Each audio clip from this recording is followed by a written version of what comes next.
Here in the States, Buick certainly occupies a very interesting niche. The company likes to describe themselves as attainable luxury, and they're actually on track to sell about 200,000 cars here in the States, which is about twice what Lincoln is able to sell in that same time frame. Which is why the company has flown me out to the land where everything is bigger, right out here in Austin, Texas, to drive the all-new 2018 Buick Regal Sportback. Now, we're actually in the 6th generation of this nameplate, and it's been completely redesigned from the ground up, even sporting that new fastback coupe design. So does this car have what it takes to compete against the likes of Audi, BMW, and Lexus? That's what we're here to find out.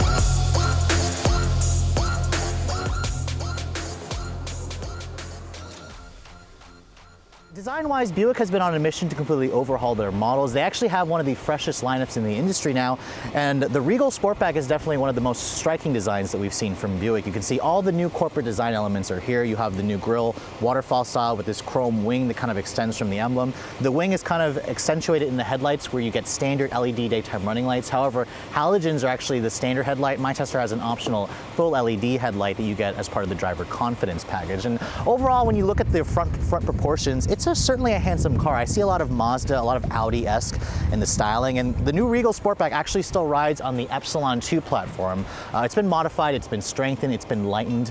GM says that they took about 200 pounds of weight out of the entire body, which is good because the old Regal was pretty heavy. Now, My Tester has the 18-inch wheels that you get on the Essence trim or on the Premium 2 trim.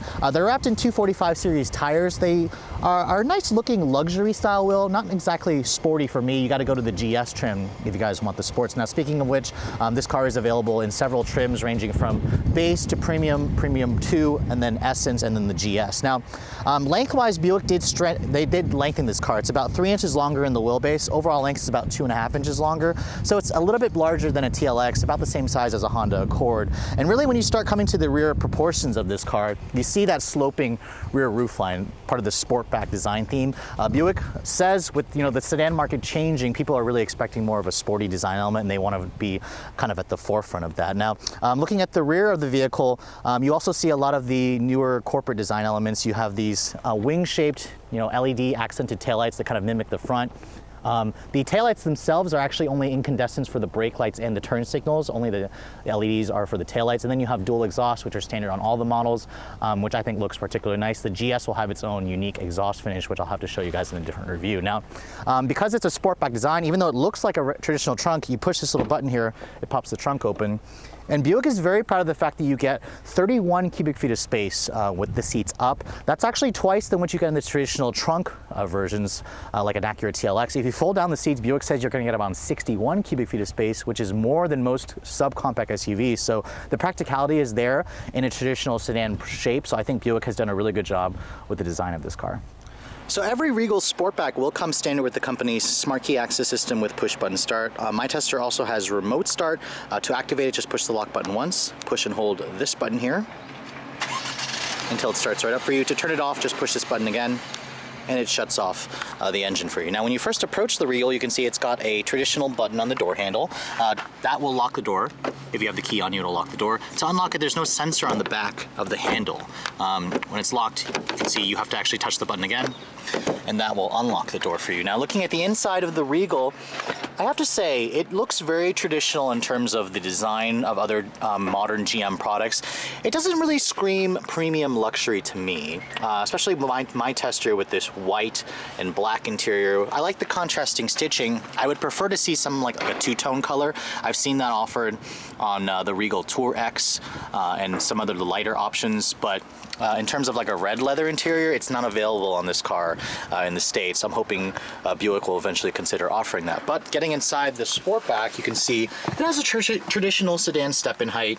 The roof is a little bit lower because of that sloping roof line, so you do have to duck in a little bit more, especially if you're taller. But when you shut the door, The door sounds really solid. This is the Epsilon 2 platform. As I said, it's been updated, it's been strengthened. Now, to start the vehicle up, push button start standard. As I said, just put your foot on the brake, keep the key in the car, and then push this button here to fire up the engine. So on initial startup, the engine, it sounds like the typical 2-liter 4-cylinder. I don't particularly think the gauges are differentiated enough from the last Chevrolet Cruze that I drove, but the engine doesn't really sound super inspiring. This is more of a commuter car is what I'm feeling, or like a family car as opposed to a sports sedan. But looking at the rest of the interior design, it goes in theme with the rest of the Buick portfolio. I like the dashboard, the top of the dashboard has this stitching. It's a soft touch graining material. It's not real leather, but it's a nice material. The soft touch kind of extends down here. It is soft touch down here as well. Hard touch plastic over the glove compartment, but that is definitely a nice little premium touch. The door panels here are also a soft injection molded plastic, although they could be a little bit softer. You have a silver accented door handle, some faux wood grain trim, some nice stitching, and a padded armrest right here. The windows are one touch for the front windows. The back is one touch down, but not automatic up. Kind of just wish Buick made it for all four. They're supposed to be more of a premium brand. I do like the steering wheel. This is the current corporate Buick steering wheel. The GS model gives you a flat bottom design, but the steering wheel is heated. It's got the typical buttons on it. It's got some of the new GM style switchgear. I am missing paddle shifters. Paddle shifters aren't even included on the GS model, so I'm not sure why Buick decided not to give you guys paddle shifters. But looking at the center stack here, some of the materials in here are nice. I like the fact that Buick and General Motors in general have been kind of they've been taking away a lot of the gaudy chrome shiny bits. There's still a couple of shinier pieces in here, but I think most of it is tasteful. I like the, you know, the wood grain accents in here, although most manufacturers are going to a matte finish. There's some piano black plastic trim. This is the 8-inch IntelliLink infotainment system. It does have Android Auto. It does have Apple CarPlay. This is the upgraded head unit. You also get a 7-inch touchscreen if you guys don't go for this. This one also has GPS embedded into it. It's the typical, you know, GM navigation system that I've shown you in the Chevrolet MyLink products or the GMC IntelliLink. Only Cadillac Q has kind of been beefed up where it has the proximity sensor. This doesn't have it, but it's pretty quick. It works just like a tablet, so GM's been doing a really good job with there. It also comes with 4G LTE. That's another thing that GM is very proud of. You have your usual set of apps here. If you don't want to use the Android Auto and CarPlay, your audio information here, you can see all your presets are down there. You can change, you know, your radio sources if you'd like by pushing the radio button. You have your XM, HD radio, AM, FM, all that stuff you kind of expect. When you put the vehicle into reverse, you do have a backup camera. It does have trajectory and distance markers and parking sensors in the rear, but no 360 camera. Some of the competitors are giving you the 360 camera. Now down here, you can see there are your controls for your dual zone climate control. You have 3-level heated seats on the top trim like my Essence. No cooled seats though. There's a button here that would have the cooled seats. Not available on the standard Sportback, only standard on the Regal GS, so that's another reason why you may want to go to that.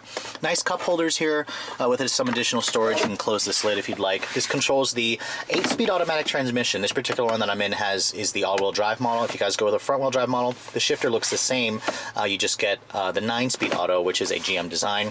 I like it's a traditional gear shifter, although the shifter in general, it doesn't look like it's super differentiated from all the other Chevy products. There's a lot of empty buttons here, which kind of annoys me. This controls your active lane keep assist. There'd be like a sport mode here and a GS mode here if you had the GS, and I'm not entirely sure what these buttons would do, but it's kind of disappointing to see a top trim have, you know, some blank buttons here. You have an electronic parking brake here. There's another single cup holder right there. The armrest here is padded. It's a good size. You have a wireless charging port in there in addition to just one USB port and then 2 more down here. The wireless charging thing is optional. It's part of the driver confidence package 1. My Tester also has the optional sunroof for $1,000. Buick only offers a standard sunroof on the Regal Sportback. If you guys go for the TourX, you can get a pano sunroof for an additional like $1,200. The seats also, I think they look a little bit on the basic side. I wish they looked a little bit more special. These seats to me don't really look any fancier than what you'd get in a Malibu, a top-of-the-line Malibu, but the contrast stitching is nice. The GS is the one that gives you the buckets with the Recaro style, you know, bolsters that'll hug you, so that's definitely a reason to choose that. The glove compartment also, it's pretty big, it's damped, it's lined with felt, so there's good storage in here. The interior design is, you know, nice. I just don't know if it feels luxury to me. There's definitely some elements that I'm noticing where I see some fitment issues, for example. Over here, this one actually has a really nice tight molding where it actually meets together. I sat in one that was kind of mismatched. I'm going to chalk it down to pre-production. This right here also has a very sharp piece that kind of could like cut you if you weren't like super careful. It's just the flash molding feels a little bit on the cheap side. Down here also has a little bit of cheap plastic, but other than that, I think the screen could be a little bit larger, and I wish the instrument panel screen had a little bit more pizzazz. It just looks a little bit too Chevy Cruise-ish to me. But other than that, it's a roomy feeling cabin. You have good sight lines, good visibility, and it'll please a lot of you looking at today's modern crop of family sedans. Now, when Buick stretched the wheelbase on this car by 3 inches, they added it basically to the rear seat legroom, and because it's the Sportback, you do have to watch your head a little bit because the roof does slant. That's kind of the compromises you have to make with this kind of design. Now, stepping back here, you can see I didn't have to duck my head too much because I'm relatively short. There is good legroom here, actually very good legroom. The old one had more like compact size dimension. When you shut the door, it still sounds nice and solid. The materials here are soft touch like the front, so they carried that over, and it's padded down here. You can see also there's 2 USB ports, and then rear seat air vents. No heated rear seats, no power retractable or manual sunshades. You do have dual map pockets, and then Buick also gives you a center console here that folds down with 2 cup holders, but I would like to see a little bit more in terms of luxury added to the rear seat. The interior definitely kind of reminds me at times that it's just more like a traditional family sedan.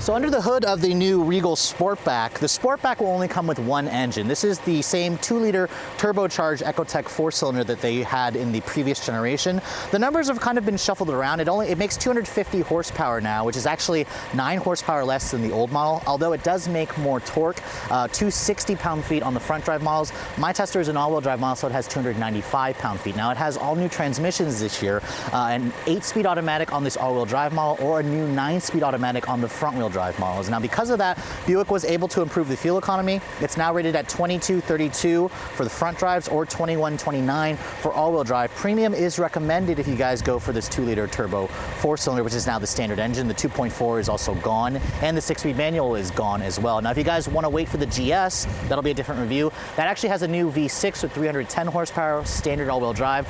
Looking forward to driving that, but until then, let's get out on the road and see how this one performs. So a couple of weeks ago, I was able to drive the new Kia Stinger, and I have to admit, that car seriously impressed me. So when Buick first showed us the Regal Sportback with that new design in the rear and all the space that it gave me, I was really excited too. I mean, it's not very often you can get super excited about a Buick. And when I mentioned earlier in my review how Buick has kind of an issue with their brand reputation, their brand name in the States, that's definitely the case with younger buyers. A lot of people just don't associate this brand to be with youthful, sporty design cars, and the new Regal Sportback looks to change all that.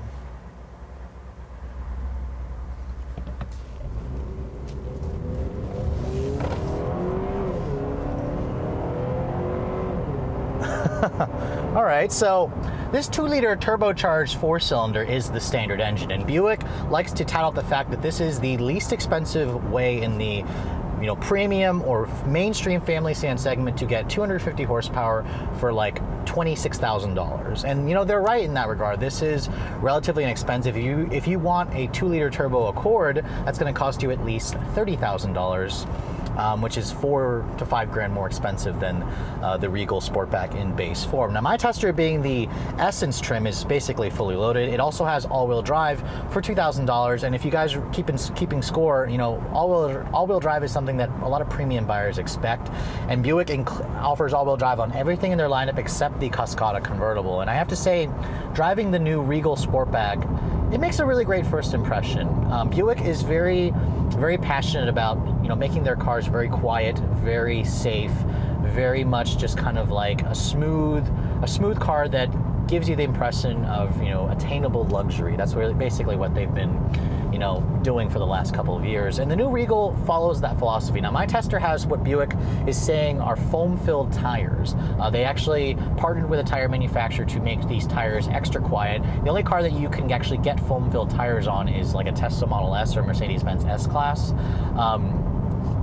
So I mean, you do notice how quiet this car is. Now, I'm here in Austin, Texas, and the roads are kind of mismatched.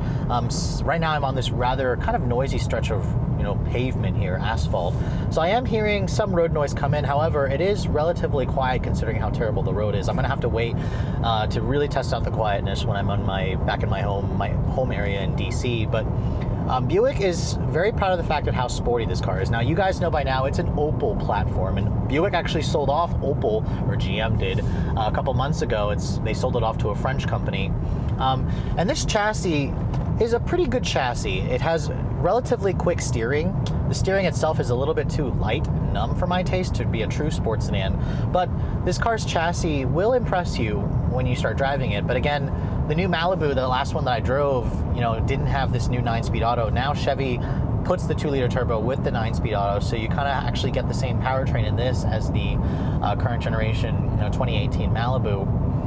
But driving this car, it's super easy. Visibility is great. You have great views out of the front, big side mirrors. The view out of the back's actually not bad as well. It feels like I'm driving a mainstream family sedan. And this is kind of where I start to feel a little bit of issues with the Regal, because Buick likes to tout this up as a premium car. And to me, it just doesn't really feel premium, because maybe it's because the mainstream cars have just gotten so good. Like the last Camry and Accord I drove were just really good. I just don't really feel this to be any better or any more special feeling than a fully loaded Camry or Accord. And that's the vibe that I got with the Stinger and like an Audi A5 Sportback or a BMW 4 Series Grand Coupe. They just felt more premium, like a step above. This to me just feels like a mainstream car that's a little bit quieter, maybe. But in terms of sportiness, for example, there's no manual shift mode, or no paddle shifters. You get a manual mode here, but no sport mode. You have to go for the GS model, which I'm going to reserve my final judgment until I drive a GS, which Buick says I can. They're actually going to invite me over to drive one next month, along with the TourX. But in terms of just the regular Sportback, it's kind of just a nice driving, average commuter car that's a little bit quieter, that has some good looks, but it's not exactly terribly, sporty in the sense where it's going to get your blood pumping.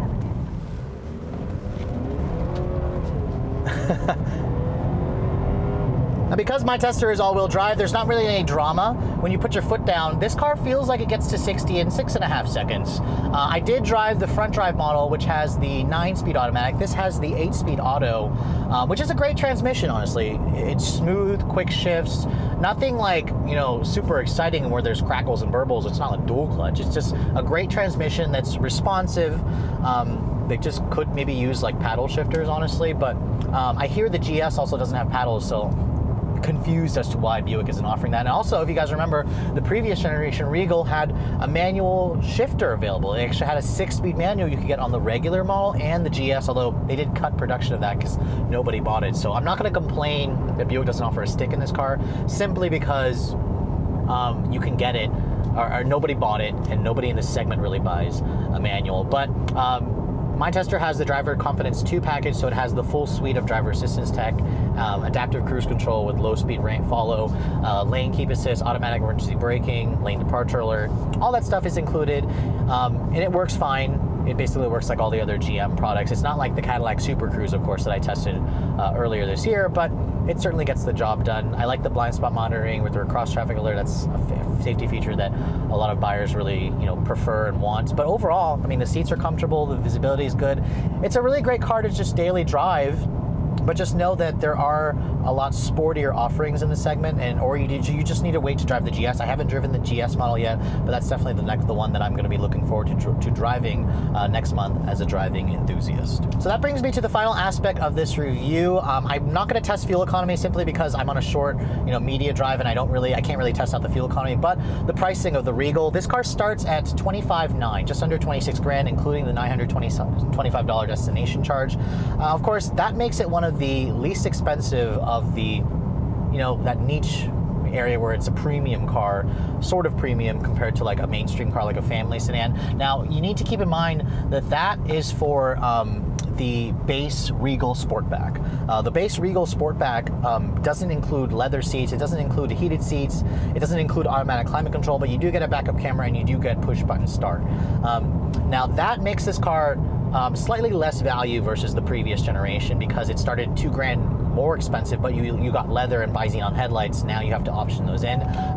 Most of the models, you know, if you guys go for the premium gives you the power driver's seat and the automatic climate control for another $2,500. The Premium 2 gives you the 18-inch wheels and then the dual zone climate control, the power passenger seat for another $2,000. The Essence is really the one you have to get leather and heated seats and a heated steering wheel. That starts at around $32,000. Add $2,000 if you want all-wheel drive. If you want all-wheel drive, you have to at least get a Premium 2 or an Essence trim. It's not available on the base model. My Tester has the Driver Confidence 1 package that gives you the LED running lights and the LED headlights.